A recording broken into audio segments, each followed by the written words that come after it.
Hello guys! So quick vlog lang.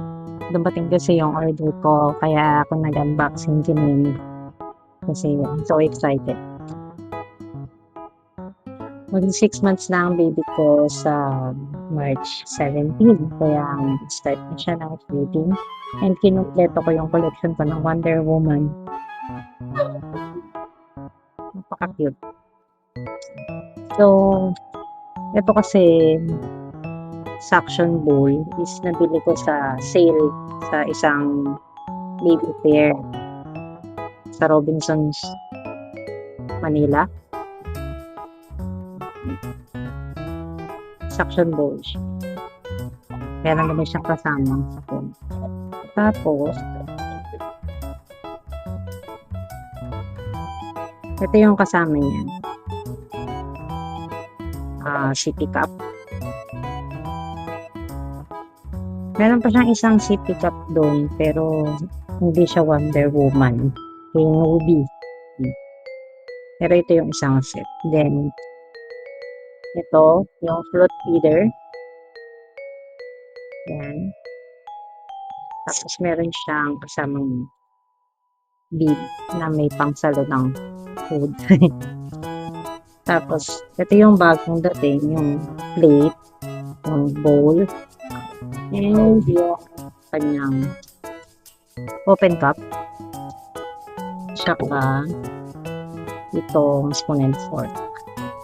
Tapos, umorder lang ako ng isang pink na straw bottle. Hindi kasi siya Wonder Woman. Kasi walang Wonder Woman na straw bottle. Pero this is pink. Diba? Pink and yellow. Pareho nito. Kaya okay na rin. So, maybe you're asking bakit hindi ako agad nito kahit nakalagay dito is pang 9 months old na siya. Nabasa ko kasi hindi pala daw dapat sanay sa sippy cup ang baby. Kasi mas matatagalan silang matuto. Yung like pag gumamit ka ng straw. Research ko yun pero hindi ko sinasuggest na gawin nyo din. Ako ay nagbabasa-basa lang din talaga and nanonood ng mga videos ng mga pedya. Even pedya ng mga taga-ibang bansa. Kaya doon ko nalaman na mas recommended nila ang straw sa mga babies na 6 months old.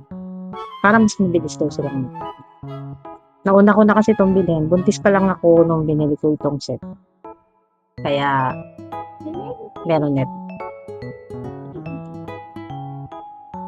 Tapos, baka magtaka din kayo bakit excited ako sa ganitong feeding set and sa open cup. Recommended din na mag-open cup ang mga 6 months old babies kasi yun nga, mas madali silang matututo. Uminom ng normal compared sa nakasippy cup. Kasi ang sippy cup daw is just like a regular TV bottle.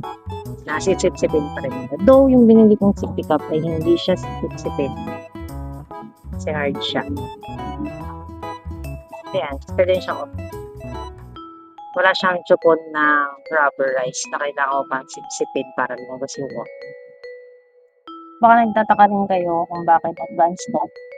Though maliit pa naman siya, hindi pa siguro nakakain ng marami.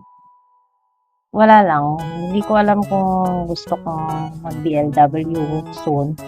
Tapos, ano mo yun, hindi siya yung naka-Fury everyday. Kaya may plate. Tsaka, ayoko kasi ng silicone eh. Bukod sa napaka-pricey niya. Feeling ko, pag hindi ko siya naliligtan ng tama, is kakaroon siya ng hindi magandang amoy. Ito lang yung dadagdagan ko parang iba kasi yung isa lang siya. Pag madumi na wala na siyang gagawin. Pero napaka-cute, di ba? As an excited mommy. So, ayun. Sa mga susunod na week, siguro may kita nyo naman yung mga vlogs ko tungkol sa kanyang feeding journey. Kung paano ko piniprepare yung kanyang food, paano siya kumain, mga ganun. So, request din yan ni Mrs. Lyra Ibabaw, kaya we'll see. So, bye!